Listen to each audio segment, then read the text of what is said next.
Hello friends, আজ আবার একটা টক ঝাল মিষ্টি মাখা নিয়ে চলে এসেছি। তোমরা নিশ্চয়ই দেখে বুঝতে পারছো এটা কি। হ্যাঁ, এটা করমচা মাখা। সো দেখতে থাকো।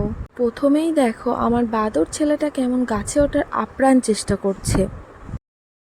কচা গাছের পাতা নেবে বলে গেছিলাম, আর এরা দেখি কচা গাছের ডাল ভেঙে ফোলানো শুরু করছে। হ্যাঁ, আমরা ছোটোবেলায় এগুলো খেলেছি, খুব মজা হতো। জানি না তোমরা কে কে খেলেছো। তারপরে সবাই মিলে গুটি গুটি পায়ে চলে গেলাম করমচা পারবো বলে। প্রায় পুকুরের ধারেই বলতে পারো। যেহেতু পুকুরের ধারে, সেহেতু পুকুরের জল উপরে ওঠে, ভীষণ কাদা কাদা ছিল। অনেক কষ্ট করেই ভিডিওটা করেছি। আর এটা হচ্ছে আমার একটা ছোট্ট ননদ, ওই তুলে দিচ্ছিল করমচা, ছেলেও তুলছিল আর বলছিল যে মা একটা খাচ্ছি। আমি বললাম ঠিক আছে খা। মা তারপরে দেখি হঠাৎ করে জম পুকুরে পড়ে যাচ্ছিল। তারপর আমি ওকে বললাম ঠিক আছে তুই চলে আয়, আমি দেখছি। এই দেখো প্রায় অনেকগুলোই করমচা তুলেছি। ও খাচ্ছিল, বলছিল পাকাগুলো বেশ ভালোই লাগছে। ছেলে আবারও গুটি গুটি পায়ে চলে গেল লেবু পাতা আনতে। সব থেকে মজার বিষয়, ওকে আমার বলা লাগেনি যে লেবুর পাতা তুলতে হবে, ও নিজে থেকেই তুলতে চলে গেছে। তারপরে ও বলল মা একটা দেবে, আমি খাবো। আমি বললাম ঠিক আছে নে খা। তারপরে আমরা করমচা নিয়ে বাড়ি চলে এসেছিলাম।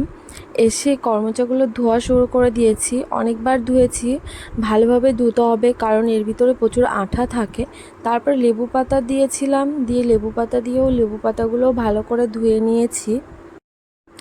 তারপরে গোল গোল করে কেটে নিয়েছিলাম।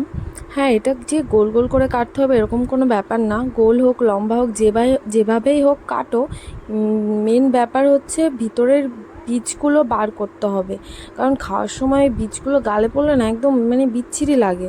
আমার তো একদমই ভালো লাগে না। তোমাদের কেমন লাগে একটু বলো। এই দেখুন আমার প্রায় সবগুলো কাটা হয়ে গেছে। আমি সব যেরম তেরম পেরেছি সেরকম কেটে নিয়েছি। তারপরে আমি ওতে জল জিরে দিয়ে দিয়েছি, আর দিয়েছি চাট মশলা, একটু লবণ, শুকনো লঙ্কা, তারপরে লেবু পাতা। তোমরা বলতেই পারো যে দিদিভাই সব কিছুতে কেন জল জিরে দেয়। আমি না টকে একটু জল জিরেটা বেশি পছন্দ করি।